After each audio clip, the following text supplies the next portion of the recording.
Hello बच्चों, आपका स्वागत है साइंस जीवी चैनल पे। बच्चों, आज आपका एग्ज़ाम हुआ है साइंस का, तो इसमें हम सेट 2 31/4/2 के आंसर की देखेंगे। इससे पहले हमने सेट 1 के आंसर की अपलोड कर दी है। अगर आपका सेट 1 है तो वहाँ से देख लो। तो स्टार्ट करते हैं। सबसे पहले हम MCQs से। जैसे पहला है कि 20 सेंटीमीटर फोकस दूरी के किसी लेंस का उपयोग करके आवर्धन -1, तो आवर्धन अगर 1 रखना है तो वस्तु कहाँ होना चाहिए हमारा, वक्रता केंद्र पे C पे। तो वक्रता केंद्र जो है फोकस का डबल यानी कि 40 सेंटीमीटर। फिर है शुद्ध लंबे मटर के पौधे और शुद्ध बौनों का संस्करण किया जाए तो F1 में तो सारे लंबे होंगे, तो F1 में 100% लंबे होंगे। और F2 में क्या होते हैं, 3:1 का रेशियो होता है, मतलब 75 और 25 का रेशियो होता है। तो आपसे पूछा है लंबे मटर के पौधों का F1 और F2 में, तो ऑप्शन नंबर हो जाएगा C। फिर है गुलाब और केले में कौन सी क्षमता खो दी है, तो बीज उत्पन्न करने की क्षमता खो दी है। फिर है कौन सी रासायनिक अभिक्रिया नहीं है, दूध को खुला छोड़ देना ये है क्योंकि वो दही बन जाएगा। अंगूरों का किण्वन है, आयरन कील को खुला छोड़ना, उस पर जंग लग जाएगा, ये भी है। तो ऑप्शन नंबर D जो है वो नहीं है, वो भौतिक परिवर्तन है। वह गुण जिसके कारण ठोस पदार्थों को तारों में खींचा जा सकता है वो कहलाता है तन्यता। फिर है आर्द्र वायुमंडल में शुष्क हाइड्रोजन क्लोराइड बनाने के लिए हम कौन से गैस को रक्षक नली से गुजारेंगे, तो वो होगा आपका कैल्शियम क्लोराइड। फिर है उस हाइड्रोकार्बन को चुनना है जिसमें एक C डबल बॉन्ड C, एक C ट्रिपल बॉन्ड C। तो टोटल देखें तो कितने कार्बन बनेंगे, कम से कम 3 वाला, तो 3 वाला है प्रोपाइन। फिर है प्रजनन ना करने वाले शारीरिक कोशिकाओं की तुलना में निम्न में से किस एक में गुणसूत्रों की संख्या आधी तथा DNA की मात्रा अधिक होती है।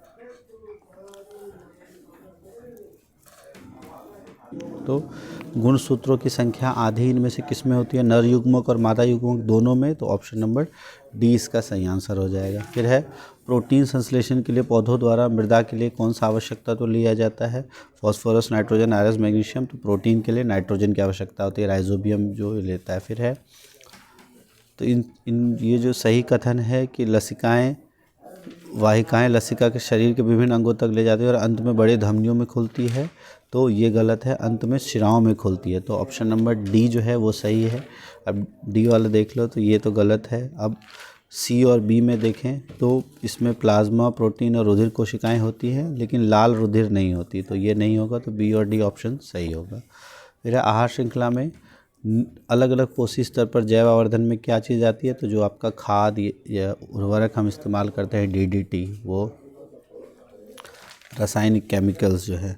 फिर नीचे दी आहार श्रृंखला में उस आहार श्रृंखला को चुनना है जो ऊर्जा के पदों में सबसे अधिक दक्ष है, मतलब ऊर्जा सबसे ज़्यादा इस्तेमाल है। तो वो बताया 10% ऊर्जा ही आगे तक ट्रांसफ़र होती है, तो जितने पोषी स्तर या ट्रॉफिक लेवल कम होंगे उतना ऊर्जा अधिक जाएगा। तो इसका सही आंसर है ऑप्शन नंबर C। फिर है प्रकाश के किसी पतले समांतरभुज में प्रकाशिक युक्ति X रखी गई है और पार्श्व विस्थापित किस में होता है, तो समतल दर्पण। फिर है प्रतिरोध R के किसी टुकड़े को 3 भागों में बांटा गया, तो 3 भागों में बांटा गया तो रेजिस्टेंस जो है वो कितना हो जाएगा, R/3 सभी का। और जब उनको हम पार्श्व क्रम में जोड़ देते हैं तो ये हो जाएगा आपका 1/R/3। और 3 टुकड़ों में हमने जोड़ दिया क्योंकि पार्श्व में जोड़ा है, तो इस तरीके से निकालेंगे 1/R/3।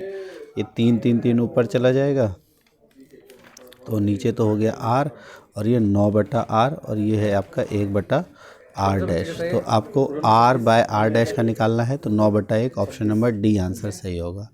फिर है 240 वोल्ट की मेष आपूर्ति के लिए 4 वोल्टेज का बल्ब इस्तेमाल करना है, तो कितने वोल्ट हम इस्तेमाल कर सकते हैं, तो 240/4। तो इसका सही आंसर हो जाएगा 60, ऑप्शन नंबर C। फिर 16वां कहा गया है किसी विद्युत बल्ब का अनुमतांक 220 वोल्टेज है, 11 वाट है उसका पावर, और आप इतना वोल्टेज के लिए कितनी जो प्रचालित किए हुए तंतु का प्रतिरोध मतलब R निकालना है आपको। तो आपको होता है पावर होता है V²/R, और R होता है आपका V²/पावर, तो V²/P। तो V² होगा आपका 220 × 220, और जब अपॉन में आप रखोगे 11, तो ये 11 × 22, तो 4400 इसका आंसर हो जाएगा। फिर है अभिकथन और कारण, तो सभी ऊष्माक्षेपी अभिक्रियाओं में ऊष्मा और प्रकाश उत्सर्जित होते हैं, तो ये गलत है। ऊष्मा और प्रकाश दोनों सभी में नहीं उत्सर्जित होते, तो इसका डी हो जाएगा। पहला गलत है तो दूसरा देखना ही नहीं है, डी होगा। उसके बाद है जब पक्षवादी पेशियाँ सिकुड़ती है तो नेत्र लेंस पतला हो जाता है, तो ये गलत है, इसका भी हो जाएगा डी। फिर है जब सांद्र नाइट्रिक अम्ल का तनुकरण जल को सदैव धीरे धीरे अम्ल में, तो ये भी गलत है, जल को नहीं मिलाया जाता, जल में अम्ल को मिलाया जाता है। फिर है सरीसृप में संततियों में लिंग निषेचित अंडे के ऊष्मायन तापमान द्वारा सुनिश्चित होता है, ये भी सही है और ये भी सही है, लेकिन इसका एक्सप्लेनेशन ये नहीं है, तो ऑप्शन नंबर बी सही आंसर होगा। तो ये सारे आपके एमसीक्यूज़ बिल्कुल हमने कर लिया। अब बाकी बहुत आसानी से आप कर सकते हो। मैग्नीशियम रिबन को जलाते समय 2 आपको सुरक्षा उपायों के बारे में बताना है, तो काफ़ी इजी पेपर था ये सारा।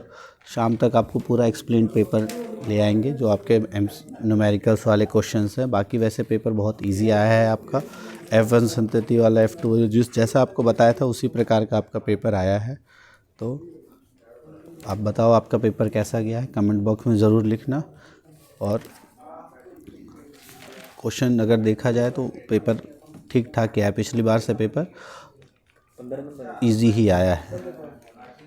ये आपको ABCD में बताना है कौन सा अधिक, अगर देखें निम्न सक्रिय धातु, अगर आप इसमें देखो ये क्या है, iron sulphate, copper sulphate, zinc sulphate, aluminium sulphate. ए जो है वो आयरन सल्फेट के साथ कोई अभिक्रिया नहीं करता, मतलब ए है आयरन सल्फेट। अच्छा, उसके बाद कॉपर सल्फेट में विस्थापन कर देता है, जिंक और एल्युमिनियम में कोई अभिक्रिया नहीं करता। बी जो है वो इन तीनों में विस्थापन करता है, एल्युमिनियम में नहीं करता। सी जो है वो इसमें भी कर देता है, इसमें नहीं करता। अच्छा, इसमें आपको बताना है ये विस्थापन करेगा नहीं, इसमें कोई अभिक्रिया नहीं, ये नहीं, तो इसमें करेगा विस्थापन, तो सी में विस्थापन हो जाएगा।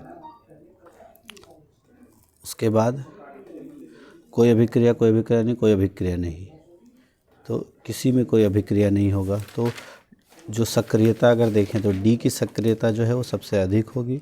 फिर उसके बाद होगी आपकी सक्रियता सी की, डी की, डी के बाद सी, ना कोई अभिक्रिया नहीं करें। हाँ, सबसे अधिक अभिक्रियाशील जो है वो हो जाएगा आपका ऑप्शन नंबर बी। बी सबसे अधिक अभिक्रियाशील होगा। उससे कम अभिक्रियाशील है आपका सी। सी से कम अभिक्रियाशील अगर हम देखें, सी से कम अभिक्रियाशील है आपका ए।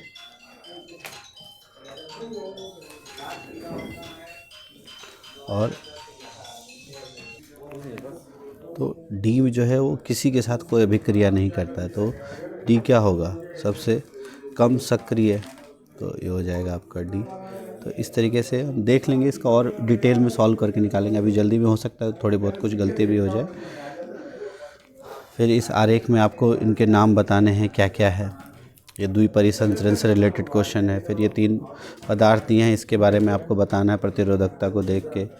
ये 18 सेंटीमीटर आवर्धन 2 निकालना है, ये काफ़ी क्वेश्चन। इसमें आपको संतुलित समीकरण लिखना है, तो यहाँ देखो Zn 3 है, तो यहाँ तो 3 पहले लगा दो, 3 Zn H 3, तो H यहाँ आपके 2 है, तो 3 और 2 का यहाँ 3 लगा दो, तो यहाँ हो जाएगा आपका 2। तो बिल्कुल अब ये बैलेंस हो गया। तो इस तरीके से ये देखो, ये क्वेश्चन कितनी बार हमने किया कि C4+ और C4- कार्बन प्रकार्यात्मक समूह वाला।